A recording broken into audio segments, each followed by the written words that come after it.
আসসালামু আলাইকুম আমার প্রিয় ভাই বোনেরা। আমি না রান্নাঘরে তোমাদের সকলকে স্বাগত। আশা করছি ভিডিওটা যে যেখান থেকে দেখছো আল্লাহর রহমতে তোমরা সকলেই ভালো আছো। শুকর আলহামদুলিল্লাহ, আমরাও সবাই ভালো আছি। এটা হচ্ছে ঈদের আগের দিন রাত্রিবেলা, এখন বাজে রাত 9টা। সন্ধ্যা থেকে একা হাতেই কুমির করে রুটি করেছি, অনেকগুলোই রুটি হয়েছে। গত ঈদে রুটি করতে পারিনি, কারণ হাঁটুর প্রবলেমের জন্য রুটি বানাতে পারিনি। আর এমনিতেই মনটা অনেক খারাপ ছিল, যেহেতু মেয়ে ছিল না। তাই এবারে ভাবলাম না, মন খারাপ করলে তো আর হবে না, আমার কাজে আমাকেই করতে হবে। তো সন্ধ্যে থেকে টুকটাক করে আস্তে আস্তে রুটিগুলো করে নিলাম। তো যেহেতু এটা বকরিদ কুরবানি হবে, তো সবাই খাওয়া দাওয়া করবে, তার জন্য আমাকে একটু বেশি করে রুটি বানাতে হয়। তাই সন্ধ্যাবেলা রুটিগুলো করে রেখে দিই যতটা হয়। আমরা সকলেই আর কি রাত্রেবেলা কাজগুলো অনেকেই সেরে রেখে দিই। সকাল হলে শুধু সেমুইটা রান্না করি, টাটকা সেমুইটা সকালবেলা রান্না করি। তো প্রচণ্ড গরম রুটিগুলো বেলতে তো আমার হাল খারাপ হয়ে গেল। তারপরে অবশেষে আল্লাহর রহমত হলো, মুষলধারায় পানি, যেমন পানি আর তেমন বজ্রপাত হলো ঠিক কথাই, কিন্তু অনেক ঠান্ডা হয়ে গেল। আর রুটিগুলো সেঁকতে আমার কোনো অসুবিধা হলো না, বেশ ঠান্ডায় রুটিগুলো বেলে নিলাম। আর এই যে মাটির নতুন চুলো করে করছি, মানে ভীষণ ভালো লাগছে। আর দেখো চুলোটা কিন্তু অনেক সুন্দর, আল্লাহর রহমত এসে গেল। কি বলছিলি গাড়ি ঘরে যাবে? ও বাবা, বৃষ্টি এদিকে এনেছি।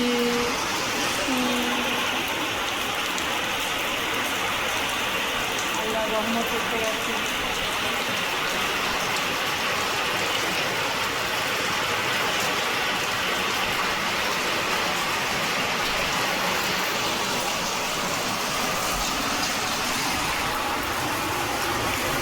পুড়ে গেল।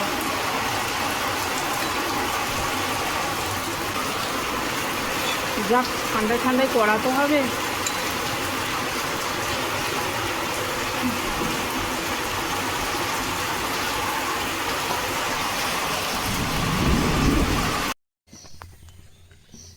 খুব ভালোভাবে রুটিগুলো সেঁকা হয়ে গেল। তারপরে এই যে ঈদের দিনে সকালবেলা সময়টা আর কি ঘিয়ে ভেজে নিয়ে, ড্রাই ফ্রুটসগুলো সব ঘিয়ে ভেজে নিয়ে দুধ ভালো করে ফুটিয়ে সিমুই রান্না করছি। আর একটা সিমুই রান্না করব, এবারে আর বেশি সিমুই রান্না করব না, একটাই করব। তাই এটা একটু ভালো করে রান্না করছি।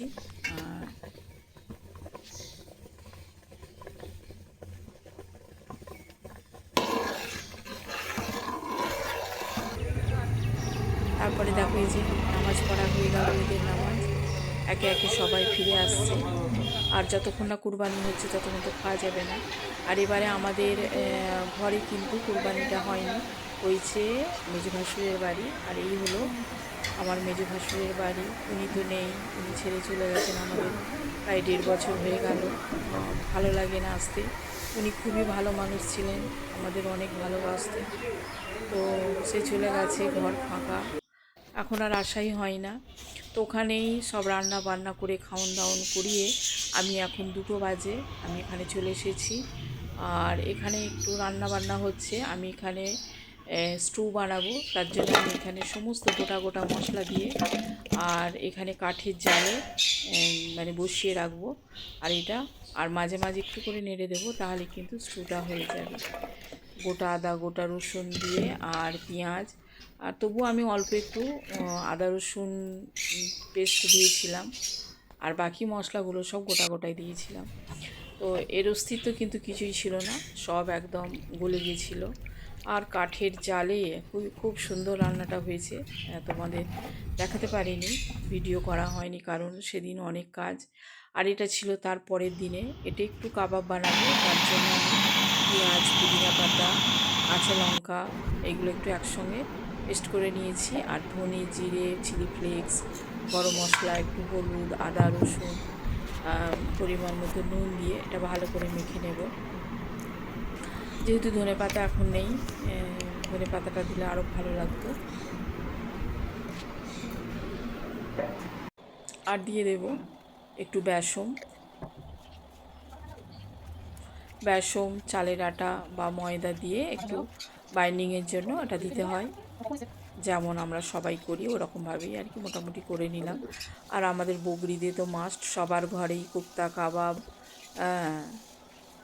সবার ঘরেই হয়।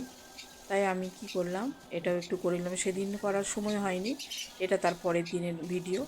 একটু একটু করে সব 3 দিনের ভিডিওটা তোমাদের সঙ্গে একটু একটু করে শেয়ার করলাম। ভিডিওটা দেখতে থাকো, শেষ পর্যন্ত দেখার অনুরোধ রইল। আর ভিডিওটা যারা এতক্ষণ দেখছো লাইক দাওনি, প্লিজ একটা লাইক দিয়ে দাও। আর এই হলো আমার কড়াই, আয়রন কড়াই, যেটা আমি কিনেছিলাম ঈদ উপলক্ষে।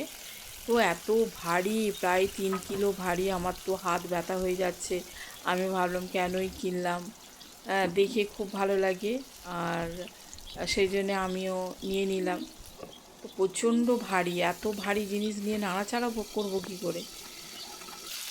তো আমি এই কাঠের হাতাগুলো আর এই 3টে কড়াই, মানে 3টে আর কি প্যান নেওয়া হয়েছে, আর একটা তরকা প্যান, মোট 4টে নিয়েছিলাম 2500 টাকায়।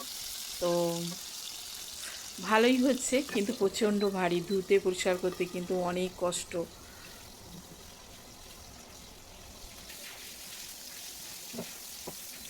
তো আমার ননস্টিকের কড়াইগুলো অনেক বছর হয়ে গেল, একটু খারাপ হয়ে গেছে। তাই ভাবলাম এখন এটাই নিই, এখন দেখছি খুব এগুলো দেখায়। তো সেজন্যই আর কি ইচ্ছা হলো যে এইগুলো একটু নিই। তো কড়াটা কিন্তু অনেকটা ছোট, মানে এটা একটা প্যান, আর কড়া আছে সেটা 1.5 লিটারের। আমি ভেবেছিলাম ওটা 3 লিটারের, ওটা হয়ে গেছে ছোট। তো আমার মেয়ে বললো ঠিক আছে তুমি ওটা রেখে দাও, আর চেঞ্জ করতে হবে না। কিন্তু কি বলবো বন্ধুরা, এতে প্রচণ্ড ভারী। তো যাই হোক, একে একে আমি কাবাবগুলো এখানে সেঁকে নিচ্ছি। ভিডিওটা তোমাদের কেমন লাগলো অবশ্যই কমেন্ট করে জানিও আমার প্রিয় ভাই বোনেরা। ঈদের অনেক অনেক শুভেচ্ছা রইল, আর আশা করছি তোমাদের ঈদ অনেক ভালো কেটেছে। আমারও অনেক ভালো কেটেছে ঈদ। তো এই ছিল আজকের ভিডিও, তোমরা দেখতে থাকো। আর আমার এই রান্নাঘরটা কেমন হয়েছে সাজানো অবশ্যই কমেন্ট করে জানিও।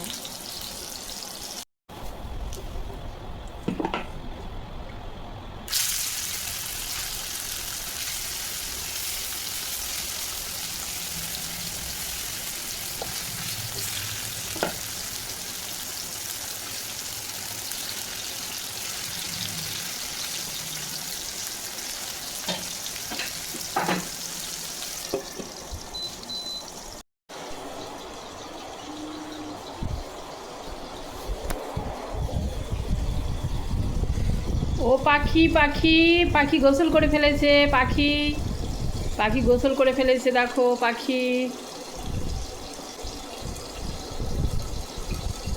ও বাবা, ওরাও করে ফেলেছে, টিয়া দুটো ওইখানে আছে, ওই যে।